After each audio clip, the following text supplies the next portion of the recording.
అనకాపల్లి జిల్లా సభవరం మండలం అయ్యన్నపాలెం వద్ద గల అతిపెద్ద సాగునీటి చెరువు భూదేవి చెరువు గర్భంలో సుజల స్రవంతి పేరుతో నిర్మించనున్న లిఫ్ట్ ఇరిగేషన్ ప్రాజెక్టు ప్రయోజనాలను బీజేపీ కేంద్ర రాష్ట్ర నాయకత్వం దృష్టికి తీసుకువెళ్లి నిర్మాణానికి కృషి చేస్తానని రాష్ట్ర బీజేపీ కిసాన్ మోర్చా అధ్యక్షులు చిగురుపాటి కుమారస్వామి వెల్లడించారు.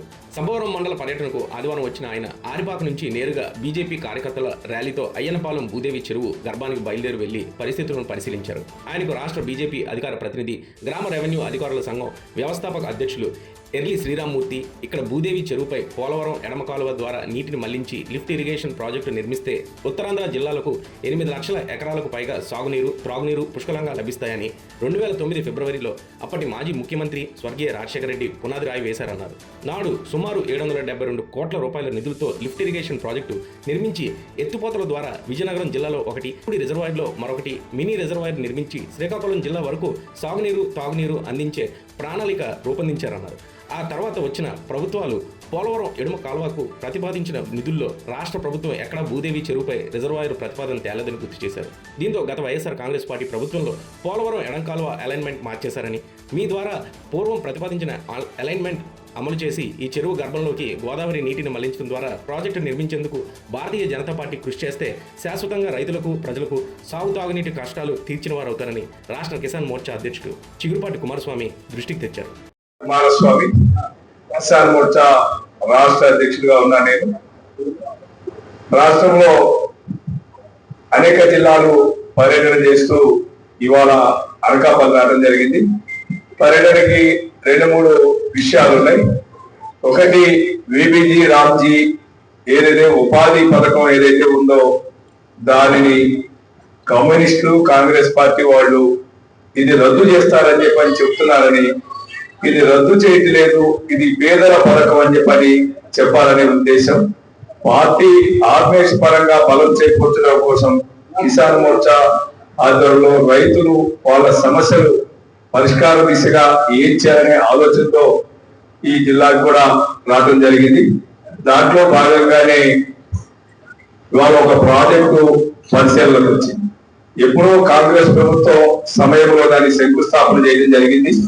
అది 3 జిల్లాలకు సంబంధించి విశాఖ, విజయనగరం, శ్రీకాకుళం జిల్లాలకు, ఉమ్మడి జిల్లాలు, ఈ జిల్లాలకు సంబంధించి తాగునీరు, సాగునీరు అందించే ఆశయంతో ప్రాజెక్టు స్టార్ట్ చేస్తే దాన్ని వాటి వరకు కూడా ఈ రైతులకి మేలు చేకూరపోగా తాగునీరు కూడా అందించలేని పరిస్థితి ఉంది.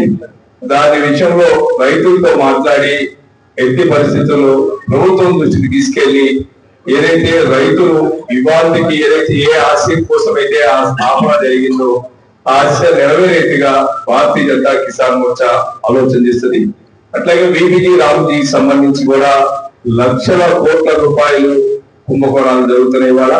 ఎందుకంటే ప్రతి గ్రామంలో కూడా రావాల్సిన జాబ్ కార్డు హోల్డర్స్ ఎవరైతే ఉంటారో ఈ గ్రామానికి 300, 500, 1000 మంది జాబ్ కార్డు హోల్డర్స్ ఉంటే దాంట్లో సుమారుగా 60%, 70% మాత్రమే ఆ పనికి వెళ్తున్నప్పటికి కూడా 90% పనికి జరుగుతున్నట్టుగా చెప్పి ఆ డబ్బులు ఈ విలేజ్ అసిస్టెంట్లు ఎవరైతే ఉంటారో దీనికి సంబంధించిన వీళ్ళు గాని, అధికారులు గాని అవినీతి జరుగుతుంది.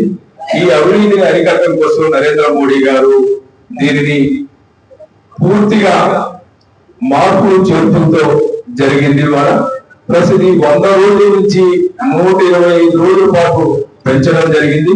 125 పెంచడమే కాక ఈ ఉద్యోగిట్లాగా డబ్బులు ఇవ్వకుండా కాకుండా 15 రోజులకు ఒకసారి వారి అకౌంట్ లో పడుతుంది. దీన్ని డిజిటలైజేషన్ చేసి 80% అవినీతి రహిత ఏదైతే పేదలకి అందాలో అందేట్టు ప్రయత్నం చేస్తారు. దీనికి కేంద్ర ప్రభుత్వం 350 రూపాయలు ప్రకటిస్తే ఈ రాష్ట్రంలో ఎవ్వరు రైతు కూలీ కూడా ఈ చెరువు పని, ఉపాధి పనికి వెళ్లే కూలీలకి ఎక్కడ కూడా 300 రూపాయలు ఇవ్వట్లేదు. కానీ రికార్డులో మటుకి 307 రూపాయలు ఇస్తున్నట్టుగా జరుగుతా ఉంది. దీనికోసం అని రాష్ట్ర ప్రభుత్వం యాజమాన్య హక్కులు ఉండాలనే ఉద్దేశంతో 60-40 అనే ఉద్దేశంతో కేంద్ర ప్రభుత్వం ఈ పథకం తీసుకొచ్చింది. దీనివల్ల గ్రామీణ ప్రాంతాల అభివృద్ధి చెందే అవకాశం ఉంటుంది. గతంలో లాగా కాకుండా ఏదో గట్టులు తవ్వటం, చెరువులు తవ్వటం, వాళ్ళు పోవటం కాకుండా ఇవాళ గ్రామ సచివాలయం ఆధారం చేసుకొని గ్రామ అభివృద్ధి లక్ష్యంగా ఏదైతే పూజ్య బాపూజీ కన్న కళలు ఏదైతే రామరాజ్య స్థాపన కోసం ఈ ఏదైతే గ్రామ సభలో ఆమోదించిన పనులు ఏదైతే ఉంటుందో ఆ పనులు మాత్రమే గ్రామాల అభివృద్ధి కోసం చేయాలనే ఆలోచన ఒకటి, ప్లస్ వ్యవసాయ పనులు లేని రోజుల్లో ఈ 10 దినాలు పెట్టాలని, ఒక పక్క రైతులకు ఉపయోగం జరగాలి, మరొక పక్క రైతు కూలీలకు కూడా ఉపయోగం జరగాలి అనే ఆలోచనతో పెట్టడం జరిగింది. గతంలో 100 రోజుల నుండి వ్యవసాయ 10 దినాలు తక్కువ ఉండటం వల్ల ఇంకా కొన్ని రోజులు ఉపాధి లేకపోవడం వల్ల ఈ కూలీలు పక్క జిల్లాలకు వలస వెళ్ళే పరిస్థితి ఉందనే ఉద్దేశంతో ప్రతి జిల్లాలో కూడా దేశవ్యాప్తంగా దీన్ని 25 రోజులు పెంచిన వాడు పేదల పెన్నెడి నరేంద్ర మోడీ గారు. దానికి పేద ప్రజలందరూ కూడా హర్షిస్తున్నారు. దీనికి దుష్ప్రచారం కమ్యూనిస్టులు కాంగ్రెస్ వాళ్ళు చేస్తారు. దీన్ని ఖండించడం కోసం ఇది వాస్తవాలు కాదు అని చెప్పి చెప్పడం కోసం జరుగుతుంది.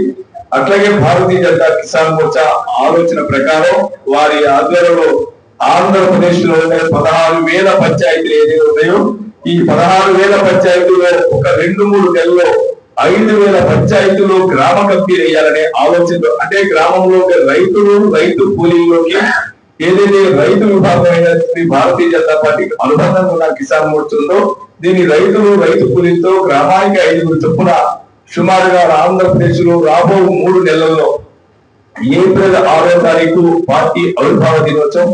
ఆ సందర్భంగా 5,000 పంచాయతీల్లో గ్రామ కమిటీలు వేయటం, 5,000 పంచాయతీలో గ్రామీణ ప్రాంతాల్లో ఏదైతే